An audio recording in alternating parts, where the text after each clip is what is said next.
Today we are talking to Dr. Christen Cupples Cooper, who is a doctor of nutrition at Pace University in New York. So good morning, Dr. Cooper. Good morning, Greg.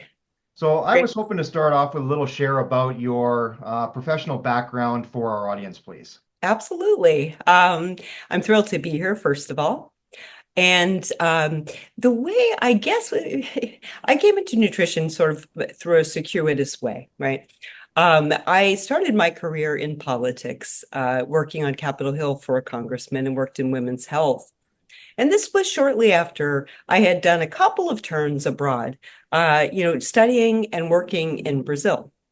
And, you know, along the lines of, I'd studied political science as an undergraduate, and along the lines of public health plus the science of nutrition, something sparked in me um, that really connected the nuts and bolts of nutrition with the public health side of nutrition.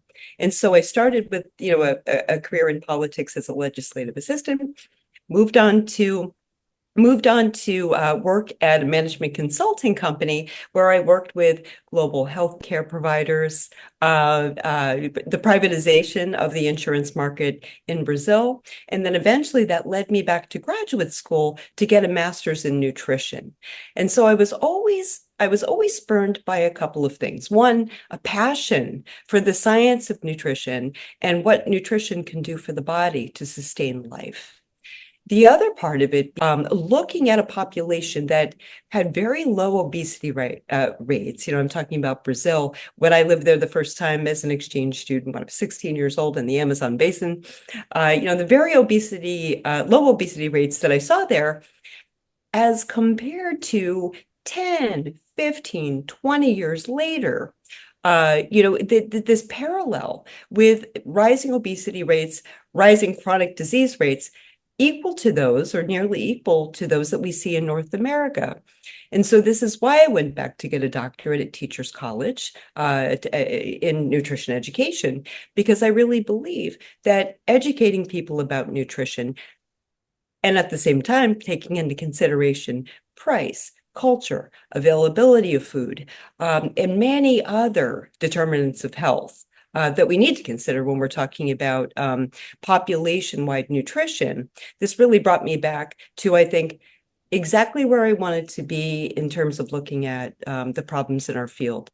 And then upon graduating, I went to PACE to found our MS in Nutrition and Dietetics program. We're a 2-year program, a condensed program whereby students enter, and they can study for 2 years and at the same time do their field training, because I truly believe that hands-on experience, with food, with cooking, okay, really leads to the greatest outcomes in improving nutrition of our clients, of our patients, and of the public in general. And so our students, they mix their scientific learning with learning how to teach people to cook and cultivate food. And they develop recipes, which they pass on to clients so that people know how to actually do healthful eating rather than just why to do it. All right. A handout is not going to help someone, right? A wag of the finger is not going to help someone. Rather, it's the lesson, it's the lifelong long train of things that will bring people to achieve a healthier diet when someone is actually looking at the broad picture and how to help someone to eat more healthfully. And as a result, Greg, too, I think we need to begin with the kids. And so that's what drew me to our foundation. Something that this is kind of the culmination of many years of thinking, of research in disenfranchised populations in terms of nutrition. And so I think this is the perfect place to land in terms of making a difference for the future. Absolutely amazing. So, as a result of this vast experience, and looking at a way of trying to create that kind of a generational change even through the kids, as a result of all these experience, can you actually suggest or even recommend one maybe event or experience that had such a profound influence on your direction in nutrition and healthcare? Sure. One project that I worked on and published a research article on, I believe it was 2 years ago, was a project that was a qualitative research project. Okay. And my research partners, Angela Northrup, Michelle Iannuccino, who was a student of mine at the time, and I, interviewed low-income moms living in a metro New York area. Okay, many of the moms were immigrant moms. Some were native-born Americans, but all were lower-income moms at a government-subsidized healthcare center. We sit down with these moms for 45 minutes to an hour. And we asked them how they make decisions about beverages, generally beverages, but we also sort of gleaned a lot about food choices as well for their children. And what I learned was that there is not a parent out there who is not concerned, right, about the health of their child. There are very few parents who aren't aware that things like sugar sweetened beverages can be detrimental to health. But there are so many barriers, right? Cultural, price-wise, food accessibility to bringing, to helping kids to make healthful choices. It's not always a matter of choices. It's a matter of a combination of things, right? A sea change in the way that we educate kids about food, where food comes from, giving them a hand in growing and cultivating and cooking, preparing and cooking food, right? And also a sea change in the way that we think that we prioritize food, right? And so I think that project was one in particular that really drove home a message to me of the very broad picture that we're looking at here and the many factors, many determinants of health that we're looking at. And also during my dissertation research, when I interviewed 660 preschool teachers, mainly Head Start preschool teachers in the New York City area. And what I learned was that, hey, many kids come to school starving hungry on a Monday morning or any day of the week. And many of these kids have gone home to homes where there is no food. And so, I set out on this mission to say, hey, I want to make sure that these kids are eating fruits and vegetables and lean proteins, and they're learning about the foods they eat in preschool. But there again, there were many barriers, right? There were the students who would come in so hungry that what they were familiar with, right, what were the white foods, right? The white rolls, the rice, the less complex carbohydrates, right, that would fill one up very quickly and taste really good and very familiar. Right. So there was that. And then there was also, cultural factors, and and so forth. So that's when I realized the very complex factors that play into the way people make food choices, and the very hard job that parents have in terms of selecting foods for their kids, especially working parents who are on a limited income. But all parents, we're up against a battle of many different factors. We do the best we can. But by providing nutrition education at this level, in schools, we know that hands-on growing, cultivation of plants and so on, can lead kids to a higher level of acceptability of these foods. That can be a huge key, right, to the way kids view food for the future. So when you start looking at the entire dynamic between even like parents and kids, because you just end up mentioning that, I mean, there's a lot of different factors and challenges that end up existing for that. You ended up saying like just even where you are, the amount of money and such.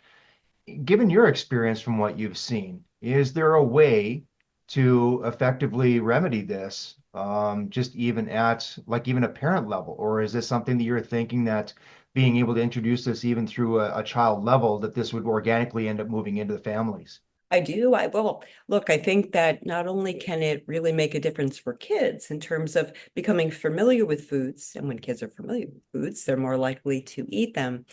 But I can tell you in my experience that I've worked with children who became so impressed by what they had accomplished in the garden and then in the classroom, and growing food, bringing it to the classroom, looking at this food, understanding how it grew, and having a hand in how it was prepared, that they took these lessons home to their parents, whether it be through a backpack flyer, right? Whether it be just a conversation at the dinner table about what they're learning. Parents were really inspired by what kids and learned a lot from what kids were learning in school. I tell this tale, and I can't say it's mine, but and I'm not sure it's a tale. I think it's the true story. A colleague of mine was teaching middle school students in an inner city school. or in New York City. And there were kids there that had never known where, fruits and vegetables grow.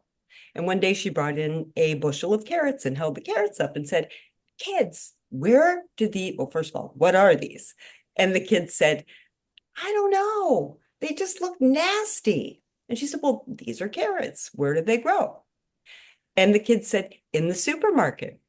And so she knew she had her work cut out for her, right? They don't grow in the supermarket, they grow in the ground, and started to give the lesson about where they grow. And the kids started to try carrots and even baby carrots dipped in hummus or, some kind of healthy dip.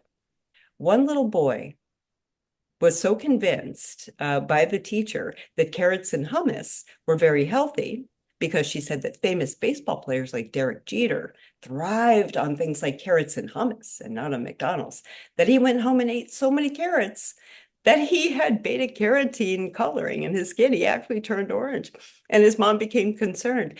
But that just shows you that familiarity, right, and that punctuation, right, of importance by in a meaningful way by, say, sports figures, right? Or through education that allows kids hands-on learning, we can make a real change. And that's just one of many anecdotal examples, but we also know that through the research. So when we start looking at this, was there anything that you kind of even did as a bit of a follow-up to end up looking at if these programs were able to continue to see what the effects are for a little bit of a longer term? Sure. We can see that from where I left off in the beginning of the 2000s, it's starting with some of these lessons, which were developed by Teachers College, by colleagues of mine, Pam Cook and Isabel Contento. These lessons continue to thrive. I was fortunate enough to be on the developmental end of this, like, the very pilot of some of this research. And it evolved also into implementation research, in terms of, how do we implement these projects, right? So that they're consistent, so that we can actually research them. How can we be sure that teachers are teaching the lessons as they were intended to be taught, right? And so forth, so that we can make real comparisons. But the research continues to develop not only on the programs that I took part in, but even beyond that. We see curricula now from Head Start to elementary school, to middle school, to high school, and probably even into the college level, which can really elevate kids' ideas of food choices and get them familiar with healthy foods. So when you look at that kind of a integration into the schools, and you're already starting to develop the curricula of it, how receptive were the teachers? How receptive were the schools to end up seeing these kind of outcomes? Because I mean, there's got to be challenges that you've seen trying to integrate this into the schools anyway. So, what kind of things did you see in that respect? Well, I think that there are two sides to it. The one side is that it takes effort. Teachers and administrators were obviously concerned about how this would fit into the curriculum, right?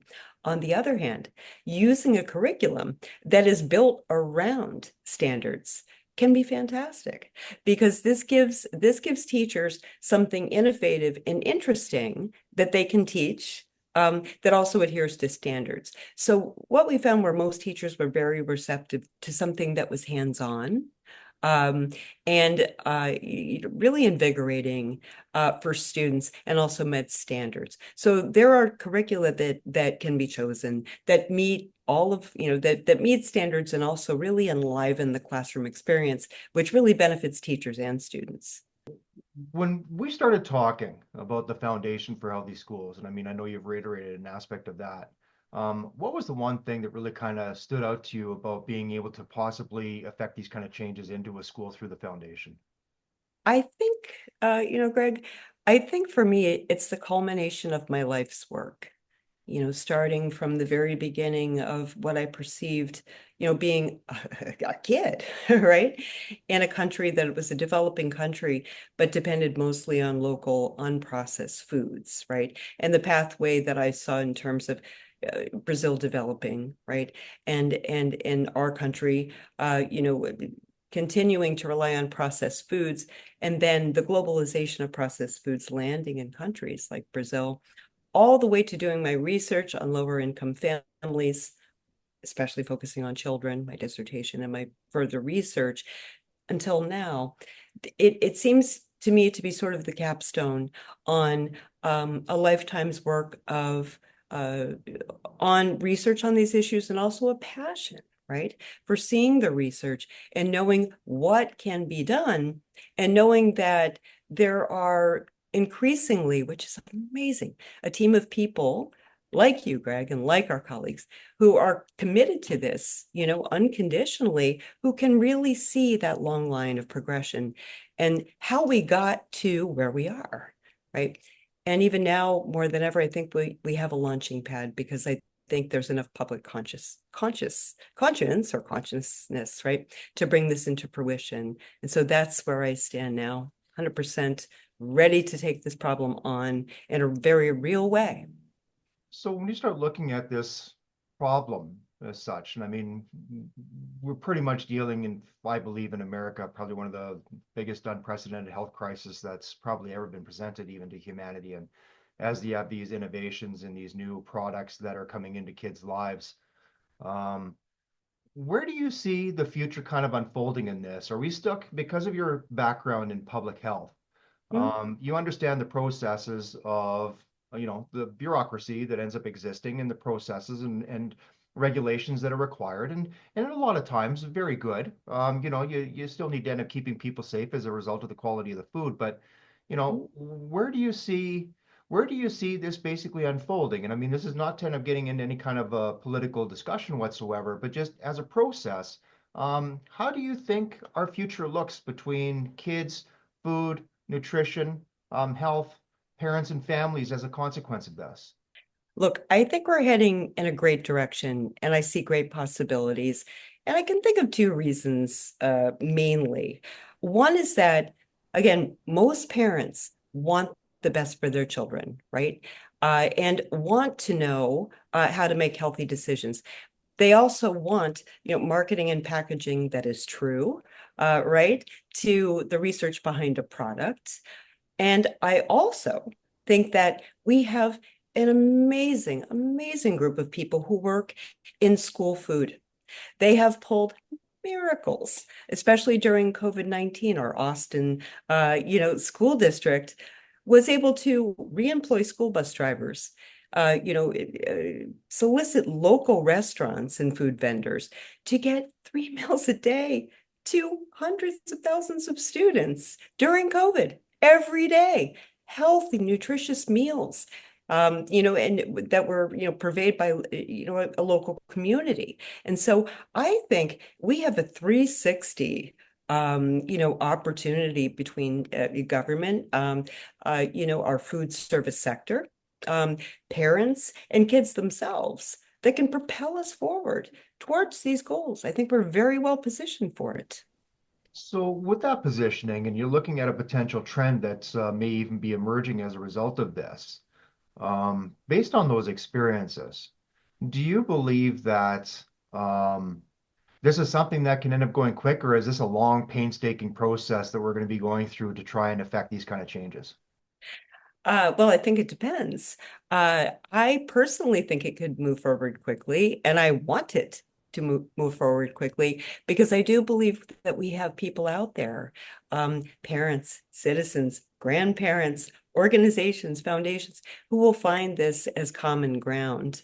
This is foundational, Greg, to moving forward in almost every realm of children's health and the future of our world, right? The future of our workforce, right? The future of how mentally healthy, right, our population is. We know we have a huge crisis in this, and good nutrition is immediately linked, right, to what we eat, to the future of productivity, to the future of pretty much everything in our country. And so, in my view, this could happen very quickly, and I hope that it will. And I think that we will readily find people who are on this page and are looking to give towards something with this magnitude of benefit. The thing that always sticks in my mind is if we already have what almost appears to be sort of like this sickness model of healthcare that is, it seems like a really big hill to climb. So, do you think that there are some specific things that would help advance this a little bit on the quicker side? What kind of relationships, possibly even at a top political type of a level or top um, decision-making type of a level? I mean, let's put it this way. You've been involved in this for your entire career and built a career out of this, built curriculums out of this, teach students out of this. All of Yeah. that research that you have in your background, Mhm.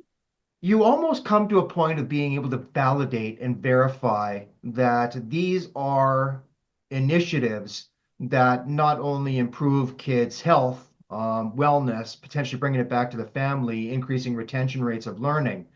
How do you get those governmental people, those decision makers, to end up saying, yeah, Chris, you and your peers who have done all this work, um, you know, we have this way of doing things. How do we integrate that? How do we create that relationship with the decision makers to end up affecting that kind of a change? Yeah. I mean, I think now more than ever, with a greater focus now, publicly, whether due to the election or due to just general, public recognition, right, of the many problems that we have due to chronic disease that is largely rooted in nutrition, and other lifestyle choices. Due to this recognition, I think that we have politicians' ears.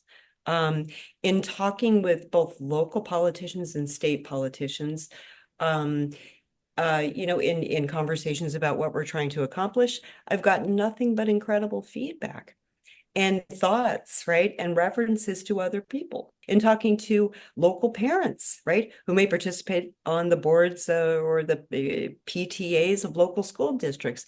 I haven't encountered anybody who hasn't taken this up in their heart as something that is extremely important and would love to look further into this or know uh, about our successes and where we may be going with this.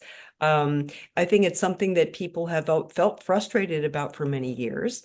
I know that from interviewing parents of all socioeconomic levels, right, that there was never a way to sort of vote, right, on your frustration with our food system, right?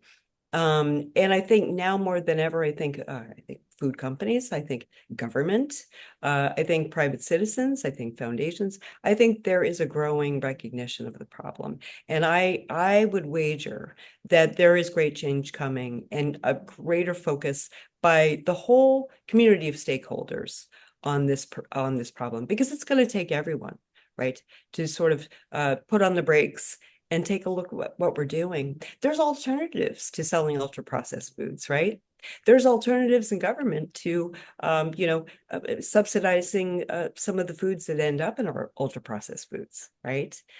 And so the more we make that known to lawmakers and the more they are cognizant of that, the better our situation can be and the greater our chances of getting these unprocessed foods to kids, and especially through a venue like we are hoping to provide. Yeah. So as a result of the foundation itself, based on the model that we're looking at doing of with the curriculums that essentially you have access to as a result of the work with the peers, to be able to integrate this into the schools, getting the kids to end up doing the hands-on cultivation for the school lunch programs, potentially end up integrating the community with regards to it, integrating the parents with regards to it. What kind of a chance do you end up seeing the foundation of being able to affect these kind of change even on a larger scale? Gosh, I can see the foundation doing, so many different things. I mean, starting with the kids, of course, first of all, from what I observed in my work in the Bronx and so forth, and surrounding communities in New York City, that very exposure, that very work in a garden, right, can take a school, or a class, at least, from what I experienced, from being, say, a class full of kids who were full of violence, right? Um, and very much opposed or very uninterested, right, in their education, to seeing opportunities. First of all, seeing peace, uh, in participating in gardening, in being in a garden, right? In being in a very urban environment, and then having hours a day to go to a garden and create life, cultivate life. In a school that I worked that was there were a lot of problems with violence in the school, but even though we had hoes and rakes and all kinds of tools in the garden, I never saw any aggression or any problem among students, right? And some of these same students were inspired by what they did in the garden to think of careers. I had a boy who would stay after school and say, I really had a knack for taking these foods and creating some of the things we created in class in terms of recipes. I wonder if I could be a chef. And this guy had never even thought of this career or landscaping. Kids, once they got, their hands dirty in the dirt, really took on to doing that and thought of that as a career as well. So when so the kids being in the garden, it brings them so much peace. And most importantly, and we know this from the research, they become more familiar with plant foods, foods grown from the land. They feel like they've had a hand in the cultivation and then in the harvesting, preparation, and hopefully the cooking of food, right? And all parts of their brain are taking part in this. They're learning about mathematics, they're learning about science, they're learning about language, they're learning about, etiquette. In all of these different, in all of these different facets of gardening, right? What do the kids do then, right? When they go home and they're making food choices, let's say their parents are serving a meal, right? With a new food, a new fruit or vegetable or whole grain. This child now has the familiarity and the openness to trying that food. And they also, it's a two-way street, right? Have the ability to talk to their parents about what they've learned in school, right? Now, with a greater focus on reducing the intake of ultra processed foods, right? This will now have the ear of parents, of government, and likely industry. And so I think what starts with kids, right, who are tomorrow's marketplace, right, for food consumers, can really work its way through the whole web, right, and the whole kind of supply chain, if you will, right, of food to influence what tomorrow's customer and consumer demand is, right? It does start with kids. If kids won't eat healthy foods, if they don't accept them, and they've always been served kid foods, right? Chicken nuggets and fries, right? Rather than trying new foods that everyone in the family's eating, right? Or being introduced to those foods, then we have less of a chance of moving that needle forward because there simply won't be the customer demand for those products, for those foods. Thank Dr. Cooper here for her incredible experiences, her incredible sharing to end up making and affecting some positive change for the kids of the future. So thank you very much, Dr. Cooper. Thanks so much, Craig. Thank you.